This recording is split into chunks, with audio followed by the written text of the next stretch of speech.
Ready to unlock the power of virtual machines right on your Windows 11 computer. First, let's dive into enabling Hyper-V. Go to the Windows search bar, typically located at the bottom of your screen. Type in Turn Windows Features On or Off. From the search results, select Turn Windows Features On or Off. This opens a new window listing various Windows features. Scroll down until you find Hyper-V. You'll see that Hyper-V has a parent box and usually two child boxes. To enable, check the box next to Hyper-V to select both the Hyper-V management tools and the Hyper-V platform. Make sure both boxes are checked. Now, click the OK button at the bottom of the Windows Features window. Windows will now begin installing the necessary Hyper-V components. This process may take a few minutes. Once the installation is complete, Windows will prompt you to restart your computer. Click Restart Now to finalize the Hyper-V installation.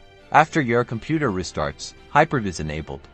You can access the Hyper-V Manager by searching for it in the Start menu. You are now ready to create and manage virtual machines, expanding your computing capabilities.